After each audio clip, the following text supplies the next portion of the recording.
Okay. Shalom, shalom. I am back. It's been a while. I know. Feast days, other things, life.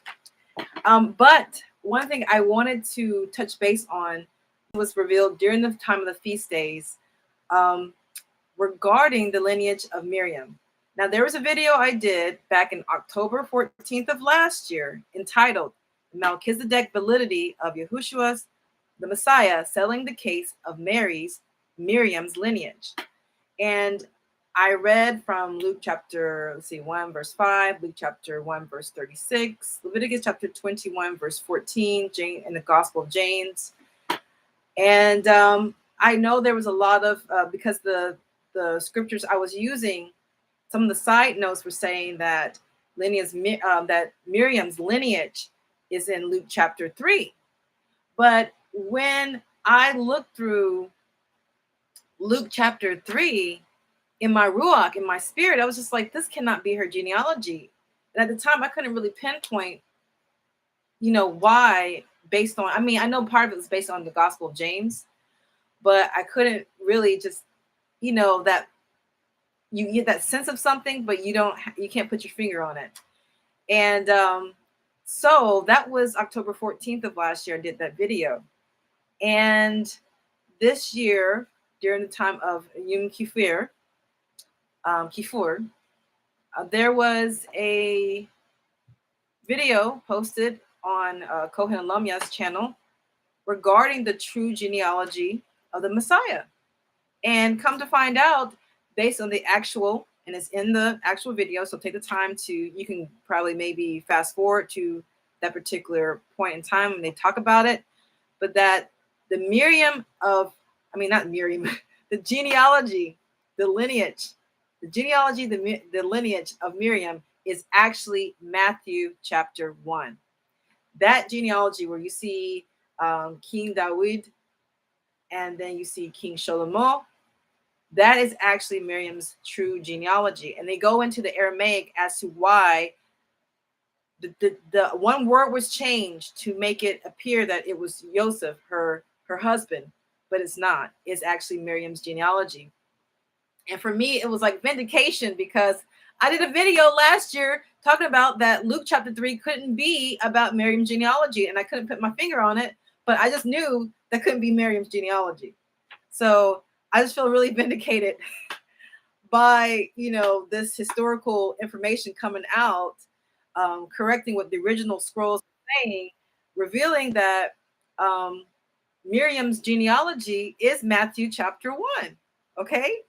So we know what that means. If you have been following my videos, I feel vindicated, okay? Because I'm going to read my notes because right now I'm not talking straight. Anyway, Matthew chapter 1 genealogy is Miriam's genealogy, okay, through whom Yahushua is born from, okay? So that means that Yahushua is not only of the tribe of Yehuda, of the lineage of King David, but also, or you can say Daoud, that would be the more ancient form of saying Daoud, but also of his son, King Shlomo, or as we say modern terms, Solomon. Therefore, the brotherly covenant still remains with King Solomon's lineage, that King Solomon's sons must keep that brotherly covenant that was made between. Remember, if you look at my videos regarding, it wasn't the bride price videos. It was about why the tribe of the bride must come from this. The reason why the bride must come from this tribe. And I mentioned about how Yah revealed to me in April that the brotherly covenant between King Shlomo and King Hiram, and how of Zor, which they would say Tyre, but how he was of the lineage, how King Hiram of Zor was of the lineage of Naphtali, and how they made a brotherly covenant, and how King Hiram, he pretty much got the materials to help build the temple and Solomon's palaces.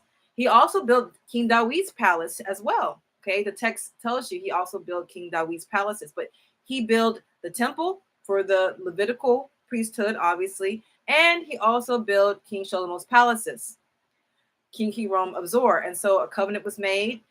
King Solomon, keep want to say I'm interchanging.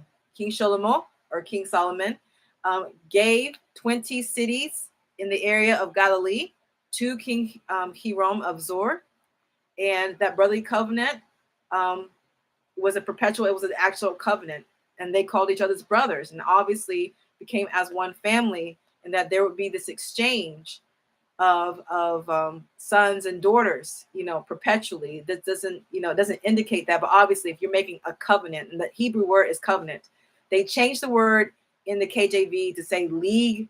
He made a league with him. I mean, come on, y'all. I mean, the word is not league. The word is brit, is covenant. He made a covenant, a brotherly covenant with King Shlomo. King Shlomo made a covenant with King Hiram of Zor and gave King Hiram of Zor 20 cities in the area of Galilee, which belongs to the tribe of Naphtali. Okay, so now seeing this is valid in the sense that the genealogy of Matthew chapter 1 is Miriam's genealogy, which is King David, then King Solomon.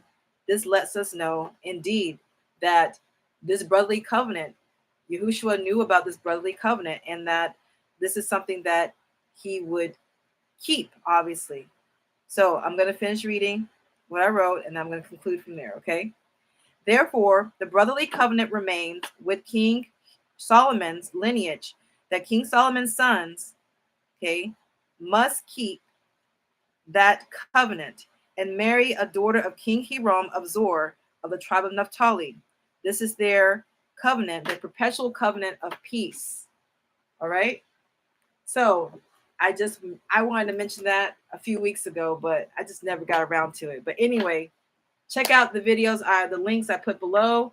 And if you want some more information about the brotherly covenant, go look at those videos about King Hiram of Zor and King Solomon and what that brotherly covenant entails. So anyway, with that, I say shalom, shalom.